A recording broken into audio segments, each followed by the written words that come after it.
கேரள மாநிலத்தில் வெளுத்து வாங்கும் கனமழையின் எதிரொலியாக இதுவரை மட்டும் 9 பேர் உயிரிழந்திருக்கின்றனர். கேரள மாநிலத்தில் இது பெரும் சோகத்தை ஏற்படுத்தியுள்ளது. இதனை அண்மை செய்தியாக பார்த்து வருகிறோம். கூடுதல் விவரங்களோடு இணைகிறார் செய்தியாளர் சிவசபாபதி. சிவசபாபதி, இந்த 9 பேரும் எப்படி இறந்தார்கள்? உங்களுடைய கூடுதல் விவரங்களை சொல்லுங்க. தென்மேற்கு பருவமழை தற்பொழுது தீவிரமடைந்ததை தொடர்ந்து கடந்த 3 தினங்களாக பாத்தீங்கன்னா கேரள மாநிலம் முழுவதும் கனமழை பெஞ்சிட்டு வருது.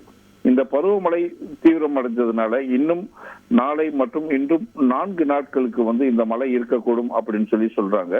பல மாவட்டங்களுக்கு orange alert, yellow alert, red alert இவங்க எல்லாம் கொடுத்திருக்காங்க. முன்னெச்சரிக்கையாக பாத்தீங்கன்னா கோழிக்கோடு, வயநாடு, பாலக்காடு, இடுக்கி, திருச்சூர், ஆலப்புழா, கண்ணூர், கோட்டயம் ஆகிய 8 மாவட்டங்களுக்கு பள்ளி கல்லூரிகளுக்கு விடுமுறை விடப்பட்டுள்ளதாக அந்தந்த ஆட்சியர் தெரிவித்திருக்காங்க.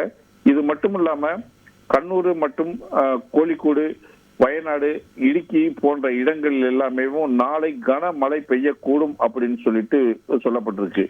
இதுவரை இந்த கனமழைக்கு 9 பேர் உயிர்ந்திருக்காங்க.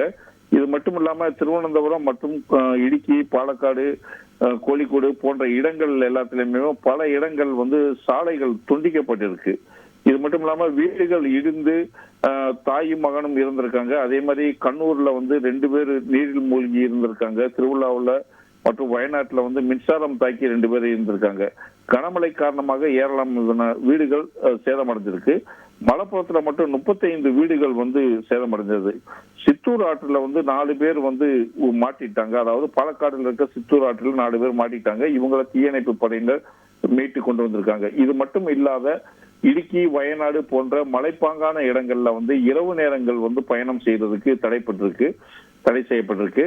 மேலும் பாத்தீங்கன்னா, அதாவது மழை காலங்கள்ல இது மாதிரி பேரிடர் ஏற்படும் போது மாநில நிர்வாகமும் அதே மாதிரி NDRF போன்றவங்க தயார் நிலையில இருந்து அவங்களை எல்லாத்தையுமே மீட்பு பணியில மீட்கணும் அப்படின்னு தயார் நிலையில உள்ளார்கள்.